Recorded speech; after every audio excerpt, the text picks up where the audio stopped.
Gimana kehidupan kita sebagai fans sepak bola di era COVID? 1, 2,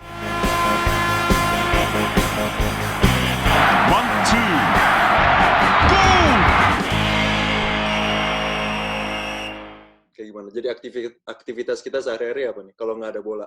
Hal pertama yang gue lakukan sih udah jelas scroll foto-foto di handphone sih. Cek-cek foto lama lagi main bola. Nanti gitu kayak video-video yang ya kan kita banyak rekam video-video lucu lagi main futsal sama mini soccer kan. Kangen ya? Jadi kayak kangen lihat itunya dulu, TV di Bein di segala macam, semua udah pada nggak nyariin bola, cuman siaran-siaran ulang game-game lama kan. Iya, seru juga sih. Banyak classic match. Seru sih. Sebenarnya itu juga seru, cuman makin ditonton sebetulnya makin gatal gitu, makin kangen. Makin kayak aduh, udah gitu kayak gue sebagai fans MU di Instagram mereka juga selalu ngeluarin kayak gol-gol lama mereka jadinya kan, karena kan ya apalagi yang mau dipost kan selain gol-gol yang udah lama gitu kan. Jadi kayak makin sebetulnya dengan makin banyak ngelihat sesuatu yang berhubungan dengan bola makin nyiksa sih. Cuman mau gimana lagi, ya kan? Kayak ini kan citos kita main bola, itu main futsal disuruh tutup juga, mereka tutup loh. Oh iya. Jadi kayak ya yang nyuruh Pemda untuk tutup, jadi emang buka juga lapangan. Iya. Sampai tanggal TBD. Iya, TBD. Iyalah. Kayak jadi gimana lagi? Paling ya yang jelas sih YouTube sih. Ini yang berhubungan dengan bola ya. Iya. Sama kayak di Netflix ada tuh ini. Iya, English Game. Nah, yang tentang ini Denmark juara Euro 92. Oh, yang itu. Ya, oke. Summer of 92. Itu dari Schmeichel ya? Ya, Schmeichel ya? Ya, Schmeichel sama Michael Laudrup. Laudrup ya? No, actually, no. Michael Laudrup nggak main. Oh, Brian ya? Brian. Gimana lo, Bar? Kehidupan sehari-hari lo tanpa bola? Gue sebenarnya nggak kangen-kangen banget lo, guys. Bener. Ada banyak faktor ya gitu. Gue nggak mau nyalahin Arsenal sebelum gue ke situ ya gitu. Gue nggak mau nyalahin bertahun-tahun gue dikecewain Arsenal. Gitu. Ini curhat guys. Iya. Tapi gue ngerasa ada kayak beberapa faktor sih gitu. Satu, akhir-akhir ini gue kebetulan emang lagi suka banget sama basket guys. Jadi kayak emang perhatian gue tuh kayak kepecah gitu antara basket sama bola gitu. Gue tetap suka bola dan tiap kali udah ada kayak pengumuman sejam sebelumnya ya line up tim kita gitu, line up Arsenal itu sesuatu yang gue rinduin banget sih. Tapi itu kalau gue pikirin sekarang sehari-hari practically hal yang gue bikin sehubungan sama sepak bola tuh hampir actually nggak ada loh sekarang.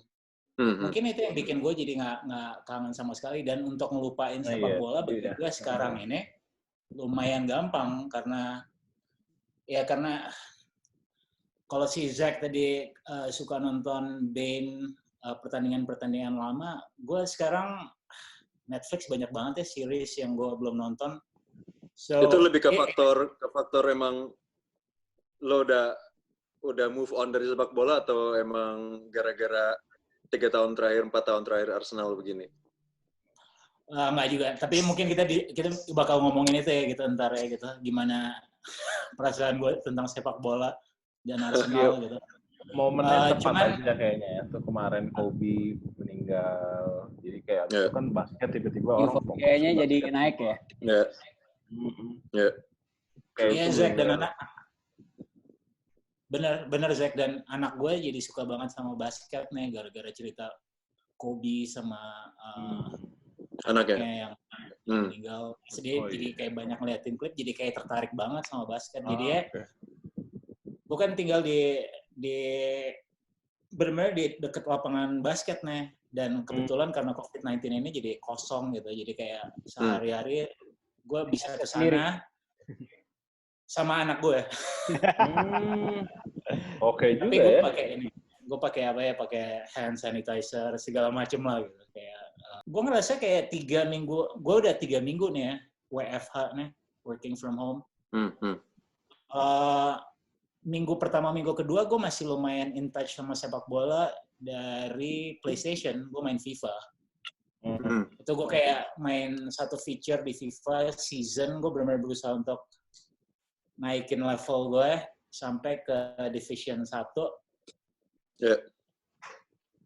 Tapi abis itu ya udah, gue udah kayak kealih lah perhatiannya ke hal-hal lain gitu. Ini apa yang kita lakukan sama FM ya? Iya, beneran. Tapi FM kan udah jadi bagian dari hidup gue udah kayak berapa tahun. Iyalah. Jadi nggak pernah gue tutup window-nya, pasti ada di laptop gue tuh pasti ada FM. Pasti setengahnya di-minimize lah. Gue sempat di minggu pertama sempat nyoba FM, tapi entah kenapa FM 20 ini kayak bikin komputer gue kayak berisik banget. Kayak bikin jadi kipas. Panas banget. Suara kipas. Iya, suara kipasnya kayak ganggu banget. Ya lo gimana, Ray? Kalau Nggak ada internet dalam kehidupan sehari-hari lo, jadi apa? aduh. Pelampiasannya ya, kemana? COVID-19 ini ya. Enggak, kalau menurut gue sih emang sebenarnya kan sekarang ini kan jadi masa-masa yang sulit banget buat kita semua nih. Karena yang terjadi bukan cuma di Indonesia tapi global gitu. Buat gue sih kita ambil positifnya aja. Karena menurut gue sih gue ngerasa beruntung karena kita hidup dalam history nih. Karena kalau gue juga baru tahu sih sebenarnya, gue baca-baca tuh 100 tahun lalu tuh pernah ada pandemi kayak gini juga, parah men. Di namanya flu Spain deh kalau nggak salah. Itu korbannya juga gila, global itu 50 sampai 100 juta orang meninggal gitu. Pada saat itu. Nah, cuman emang ya jadi ya ini harus kita lewatin sih gitu. Harus kita lewatin dan nggak usah terlalu dipikirin negatifnya. Lebih banyakin positif aja. Kayak yang kita tahu ya kita pasti akan lewatin masa-masa sulit ini gitu. Cuman emang nggak ada bola di masa-masa lo harus stay at home tuh emang tai sih. Gue pengen nimpalin dikit apa yang Ray banget. Biasanya tuh kayak selalu kita kalau ada isu-isu berat ke negara atau apa gitu, biasanya kita selalu ada kayak sepak bola gitu pelariannya. Kayak tahun berapa ya? Benar. Gue lupa nih, 2010 atau 2014 ya gitu. Ironisnya satu hal yang bisa bikin kita lupa itu sama COVID-19 nggak dibolehin juga. Kalau gue ya gitulah. Cuma di rumah main FM dan mencoba mencari usaha yang gue bisa kerjain dari rumah. Lah FM pakai klub apa nih, Suram? Pakai Palermo yang dari seri D. Mainnya lumayan seru sih. Harus penuh kesabaran itu. Ya. Tapi Palermo timnya terlalu kuat sih untuk divisi itu. Mungkin itu udah tim seri B lah. Sorry, lo udah di seri B sekarang ya? Enggak, gue masih di seri C. Okay. Tapi udah mau selesai. Cuman kayak perbandingan pemainnya, kalau dilihat overall kan kita bisa compare stats-nya tuh. Di liga secara keseluruhan di seri C, tim gue stats-nya mungkin nggak di atas gara-gara first team player gue banyak yang U19 gitu kan. Cuman first team squad-nya terlalu kuat sebenarnya untuk seri C. Jadi kayak lawan tim seri B, tim seri A juga masih bisa nandingin. Palermo main 4-4-2. It's like nggak ada yang ngerti ke 4-4-2 gitu. Mereka nggak bisa kontes dengan itu. Cuman zaman dulu pemikiran gue mengenai 4-4-2 adalah gue tetap di setiap posisi harus ngisi kekurangan formasi itu, bukan take advantage of the shape of the formation gitu. Jadi mungkin yang seharusnya kita mainnya semua supporting role di tengah, gue mainnya ada yang attacking, ada yang defensive. Tapi justru itu bikin timnya nggak balance. That's with age, with experience, my tactical nous is, Existing player-nya yang jago siapa di sana? Ya, yang lu maksudnya yang lumayan lah. Oh, tinggal dibuka aja tab-nya nih. Anjir. Itu yang bikin Ini berarti laptop lagi berisik dong ya? Ini enggak. Udah terbiasa dia. Biasanya berisik tuh kalau pas lagi match tuh. Wah, kalau misalnya parah. gue get space sekarang berisik. Cuman gara-gara udah lama di halaman ini jadi enggak. Oke. Jadi ada beberapa first team player yang udah jago sih, kayak Raimondo Luquera dijago, original Palermo player.